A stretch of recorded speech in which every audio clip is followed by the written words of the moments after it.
नमस्कार, आप देख रहे हैं हिंदनामा न्यूज। खबर रीवा से है, जहां नगर निगम नेता प्रतिपक्ष ने महापौर अजय मिश्रा बाबा और एमआईसी सदस्यों पर लगाए गंभीर आरोप। होगी आर पार की जंग। पत्रकार वार्ता में क्या कुछ कहा गया है, चलिए आपको सुनाते हैं, दिखाते हैं कि नेता प्रतिपक्ष ने महापौर बाबा और एमआईसी सदस्यों पर किस तरह के आरोप लगाए हैं और नगर निगम की स्थिति के बारे में क्या कुछ जानकारी दी है। सीधे आपको पत्रकार वार्ता में ले चलते हैं। वो था माननीय महापौर जी को लेके था कि उनके जो पत्रकार वार्ताओं को लेके था, ये उनका व्यक्तिगत मामला है। अगर वो हमारी योजनाओं से, हमारे कार्यों से प्रभावित होंगे तो निश्चित तौर भारतीय जनता पार्टी की ओर आएंगे। अगर प्रभावित नहीं होंगे तो नहीं आएंगे। आ जाए। किस विषय को लेके? उनके दलीय रूप से शामिल होने पर। किसके? कांग्रेसियों के कि महापौर जी के लिए?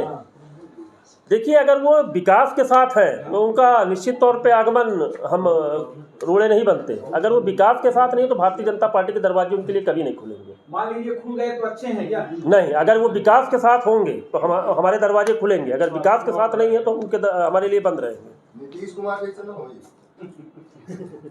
हम यहाँ की बात कर सकते हैं।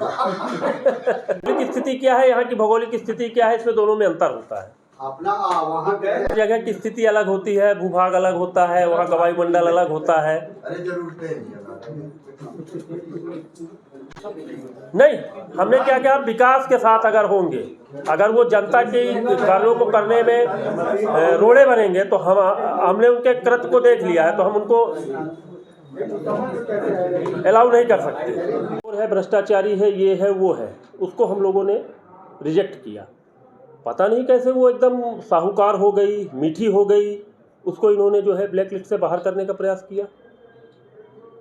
हमें ये नहीं समझ में आता कि आखिर ऐसा क्या कर दिया उसने कि वो उनके लिए बड़ी प्रिय कंपनी हो गई। इसका जवाब हमें दे दें कि कल तक जो कंपनी चोर थी, डाकू थी, लुटेरी थी, आज वो एकदम मीठी हो गई है।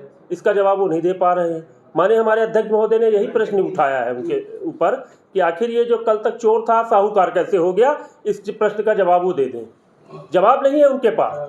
वो सिर्फ गोल गोल बातें घुमाकर लोगों को गुमराह करने के लिए, जनता को मुंह दिखाने लायक वो नहीं बचे हैं। इसलिए बार बार वो पत्रकार वार्ता के माध्यम से लोगों का दिमाग इधर उधर भटकाने के लिए इस तरह की अनर्गल बातें करते हैं, आरोप लगाते हैं, जिसका कोई औचित्य नहीं है। आप लोगों के माध्यम से मैंने ये कुछ फोल्डर बनाए हैं, आप लोगों को मैं उपलब्ध करा दूंगा, जिससे आपको सच्चाई से अवगत हो जाएंगे। दूध का दूध और पानी का पानी हो जाएगा। धन्यवाद। ये ब्लैक लिस्ट उसको कैसे, मतलब किस बेसिस पे आप कह रहे हैं कि उसको ये चाह रहे थे कि वो ब्लैक लिस्ट में वो हट जाए उससे? ये उनकी एमआईसी और परिषद ही, उनकी एमआईसी और वो बता सकते हैं कि वो अचानक कितनी मीठी क्यों हो गई। हमने उसको ब्लैक लिस्टेड किया, अचानक ये उनको जो है उससे हटाने का प्रयास करने लगे। तो दूसरी कंपनी को जब दे दिया गया बचा काम, तब उसका तो चर्चा का सवाल ही नहीं है। अब क्या उन्होंने फिर से उसको बुलाया? उसको बुलाया है उन्होंने। कहीं पत्राचार वगैरह है इसका मैं आपको उपलब्ध करा देता हूँ। करा दीजिए थोड़ा सा। वो कंपनी जब ब्लैक लिस्टेड हुई तो वापस टेंडर हुआ तो उसका तो काम ही खत्म हो गया। दूसरी आ गई, दूसरी कंपनी आ गई ना जो काम कर रही, तो फिर उसका कैसे इसमें उनका जो आरोप था, एक बार जब उसको सीएम ने डिसमिस कर दिया तो उसके बाद फिर मंत्री जी ने दबाव बना के उसको 6 महीने का और टाइम दिलवाया। उनका जो आरोप था, ठीक है। उसके बाद फिर उसको ब्लैक लिस्टेड कर दिया गया। उनका ये कहना था कि फिर हम लोगों ने उसको जब काम सही नहीं कर रहे थे ब्लैक लिस्टेड करके नई कंपनी को दिया, वो काम कर रहे। अभी मैं आपको उसका रिकॉर्ड उपलब्ध करा देता हूं कि इन्होंने पत्राचार के माध्यम से क्या क्या उसके लिए, वो जो ब्लैक लिस्टेड थी उसको वाइट करने के लिए क्या क्या इन्होंने, इस तरह के है ना, तथ्यात्मक आपको उपलब्ध में कराया देता हूँ।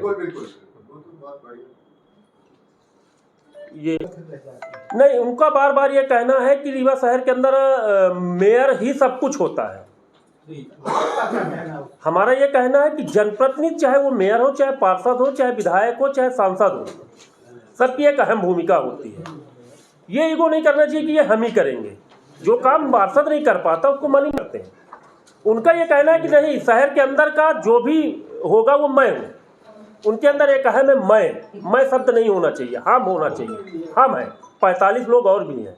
उनकी कवायद क्यों नहीं करते? नहीं, ऐसा जनता ने उनको चुना है। आपका प्रश्न ही थोड़ा सा ऐसा है कि जिसका मैं जवाब नहीं दे सकता हूँ। जनता ने उनको जनप्रतिनिधि के रूप में चुना है, जो रीवा शहर के लिए एक दुर्भाग्य भी है। उनका जो एक आरोप था, उस पर जवाब दे रहे हैं। उनका ये कहना था कि एमआईसी को बाईपास करके किया जाता है, शासन से कायाकल्प की स्वीकृति आती है, वहां से सीधे परिषद को दे दिया जाता है। एमआईसी को उसके बाद सूचना दी जाती है जब वो पास हो जाता है। इस पर ऐसा हो ही नहीं सकता है कि एमआईसी को बाईपास करें अपन। एमआईसी संज्ञान में